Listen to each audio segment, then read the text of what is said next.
Hello everyone, welcome to genius IAS.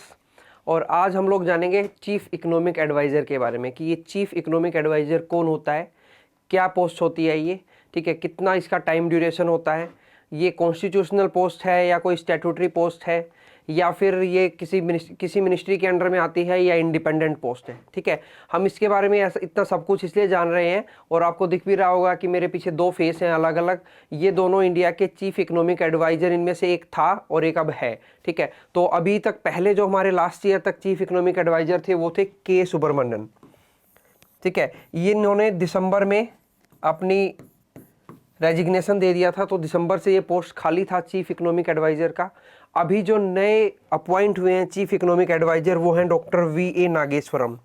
Doctor V A. Nageswaram जो हैं ये प्राइम मिनिस्टर का इकोनॉमिक एडवाइजरी काउंसिल होता है इंडिया में, ये पहले उसके मेंबर थे और अब इनको उस वहाँ की मेंबरशिप से रिलीज करके इनको नया चीफ इकोनॉमिक एडवाइज़र बना दिया गया है। ठीक है, तो जानते हैं इस चीफ इकोनॉमिक एडवाइज़र की पोस्ट के बारे में। ये कौन सी मिनिस्ट्री के अंडर में आता है? तो ये पोस्ट आती है फाइनेंस मिनिस्ट्री के अंडर में। तो ये मैंने आपको शो किया है कि जो हमारा फाइनेंस मिनिस्टर है उस फाइनेंस मिनिस्ट्री में अलग अलग डिपार्टमेंट होते हैं। निर्मला सीतारमण हमारी फाइनेंस मिनिस्टर हैं एट द प्रेजेंट।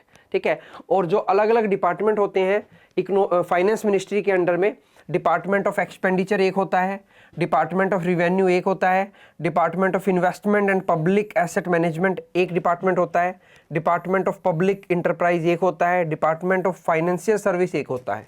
और अब आ गया लास्ट जो हमारे लिए आज के लेक्चर से इंपॉर्टेंट है, डिपार्टमेंट ऑफ इकोनॉमिक अफेयर। इस डिपार्टमेंट ऑफ इकोनॉमिक अफेयर में एक इकोनॉमिक डिवीजन होती है, इकोनॉमिक डिवीजन। उस इकोनॉमिक डिवीजन को हेड करते हैं चीफ इकोनॉमिक एडवाइजर। तो फाइनेंस मिनिस्ट्री के अंडर में एक डिपार्टमेंट है, डिपार्टमेंट ऑफ इकोनॉमिक अफेयर, और डिपार्टमेंट ऑफ इकोनॉमिक अफेयर में अलग अलग डिवीजन्स होती हैं। वो होता है इकोनॉमिक डिवीजन। उस इकोनॉमिक डिवीजन के हेड होते हैं चीफ इकोनॉमिक एडवाइजर। ठीक है, तो ये समझ में आ गया कि कौन सी मिनिस्ट्री के अंदर आते हैं चीफ इकोनॉमिक एडवाइजर। अब देख लेते हैं कि वो उनका रोल, रिस्पॉन्सिबिलिटीज और अदर फंक्शंस जो होते हैं उनके क्या होते हैं। ठीक है, तो इंस्टीट्यूशनल स्ट्रक्चर देख लेते हैं चीफ इकोनॉमिक एडवाइजर का। तो ये तो हमने पढ़ ही लिया कि वो इकोनॉमिक डिवीजन को हेड करते हैं। दूसरा, आपको ये पता होना चाहिए कि जो पोस्ट है चीफ इकोनॉमिक एडवाइजर की वो इक्विवेलेंट होती है सेक्रेटरी इन इंडिया। कोई सेक्रेटरी के पोस्ट पे बैठा हो उसके इक्विवेलेंट की पोस्ट होती है चीफ इकोनॉमिक एडवाइजर की जो पोस्ट होती है इंडिया में। ठीक है, chief economic advisor report directly to the union finance minister. ये डायरेक्टली रिपोर्ट करते हैं यूनियन फाइनेंस मिनिस्टर को। हालांकि फाइनेंस मिनिस्टर के अंदर एक डिपार्टमेंट है और डिपार्टमेंट के अंदर एक डिवीजन के हेड होते हैं ये, लेकिन फिर भी ये डायरेक्टली जो रिपोर्ट करते हैं वो फाइनेंस मिनिस्टर को रिपोर्ट करते हैं, ना कि फाइनेंस सेक्रेटरी को रिपोर्ट करते हैं। तो ये भी इंपॉर्टेंट है, आपको पता होना चाहिए। ठीक है, टेन्योर क्या होता है, इनका कितना टाइम पीरियड होता है? तो इनका कोई टाइम पीरियड फिक्स नहीं है, लेकिन फिर भी यूजुअली जब चीफ इकोनॉमिक एडवाइजर चुना जाता है तो यूजुअली उसको 3 साल के लिए चुना जाता है, 3 ईयर्स के लिए। लेकिन ऐसा कुछ फिक्स नहीं है, ये यूजुअल टाइम है कि जनरली उसको इस टाइम के लिए चुना जाता है। ठीक है, देन कौन अपॉइंट करता है उसको? अपॉइंटिंग अथॉरिटी कौन है? तो chief economic advisor is appointed by the appointment committee. एक अपॉइंटमेंट कमेटी होती है और अपॉइंटमेंट कमेटी के जो हेड होते हैं वो डिफैक्टो होते हैं प्राइम मिनिस्टर ऑफ इंडिया। जो भी प्राइम मिनिस्टर ऑफ इंडिया की पोस्ट पे होता है वो अपॉइंटमेंट कमेटी का हेड होता है। तो अपॉइंटमेंट कमेटी के हेड्स होते हैं प्राइम मिनिस्टर ऑफ इंडिया होते हैं और वो चुनते हैं चीफ, वो अपॉइंट करते हैं चीफ इकोनॉमिक एडवाइजर को। एक्चुअली प्रोसीजर ऐसे होता है कि गवर्नमेंट पहले एक सिलेक्शन कमेटी बनाती है। गवर्नमेंट ऑफ इंडिया पहले एक सिलेक्शन कमेटी बनाती है और ये सिलेक्शन कमेटी अलग अलग पर्सन्स के नेम को रिकमेंड करती है, 2-3 पर्सन्स के नेम को रिकमेंड करती है for the post of chief economic advisor. और उनमें से जो फाइनल मोहर लगती है वो लगती है अपॉइंटमेंट कमेटी द्वारा, और अपॉइंटमेंट कमेटी के हेड होते हैं प्राइम मिनिस्टर ऑफ इंडिया। ठीक है, देन नेचर ऑफ रिकमेंडेशंस, मतलब जो ये चीफ इकोनॉमिक एडवाइजर हैं, जो ये रिकमेंडेशंस देते हैं, जो भी ये सुझाव देते हैं, सजेशंस देते हैं, उनका नेचर कैसे होता है? क्या वो बाइंडिंग होते हैं गवर्नमेंट के ऊपर कि गवर्नमेंट को मानने ही होते हैं, या फिर वो रिकमेंडेटरी होते हैं कि सिर्फ रिकमेंडेशन है, मर्जी है, गवर्नमेंट माने तो मान भी ले और ना तो ना भी माने, ठीक है। तो इनके जो डिसीजन होते हैं वो रिकमेंडेटरी होते हैं, सिर्फ मैंडेटरी नहीं होते।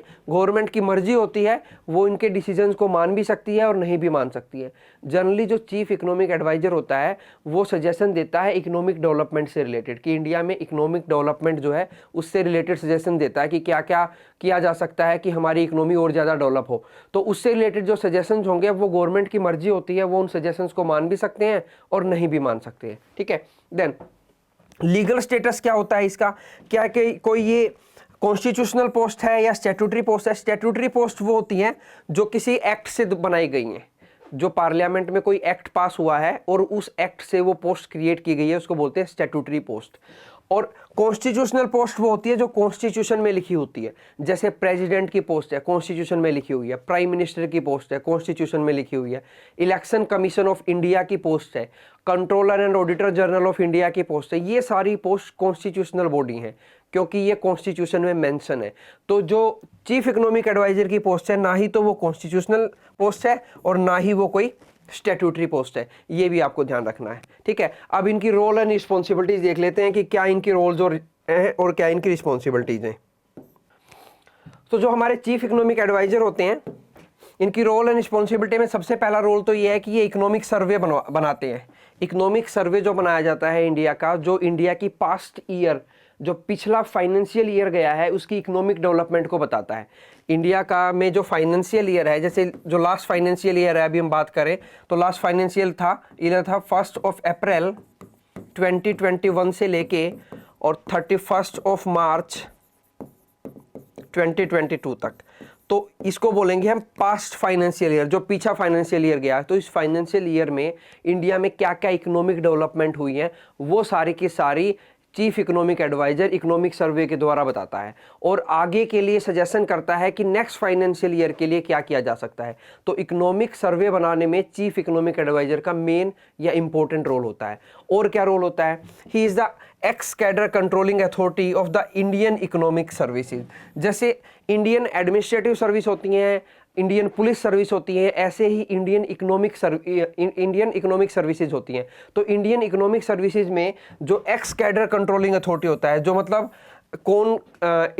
जो इंडियन इकोनॉमिक ऑफिसर है कहाँ पे वो पोस्ट होगा, उनकी कौन सी कैडर होगी, उस सब का कंट्रोल जो होता है वो चीफ इकोनॉमिक एडवाइजर के हाथ में होता है, ठीक है। तो ये हमने जाना चीफ इकोनॉमिक एडवाइजर के बारे में सारी बातें कि चीफ इकोनॉमिक एडवाइजर की पोस्ट क्या है, क्या ये स्टैट्यूटरी बॉडी है या कॉन्स्टिट्यूशनल बॉडी है, क्या इसका टेन्योर होता है, कौन इसको सेलेक्ट करता है, ठीक है। तो ऐसे ही इन्फॉर्मेशनल वीडियो हम आपके लिए लेके आते रहेंगे। हमारे चैनल को आप सब्सक्राइब कर लीजिए और अगर आपका कोई सुझाव है तो आप कमेंट बॉक्स में लिख के बता सकते हैं, ठीक है। तो नेक्स्ट किसी लेक्चर के साथ फिर मिलेंगे। Till then take care, bye bye.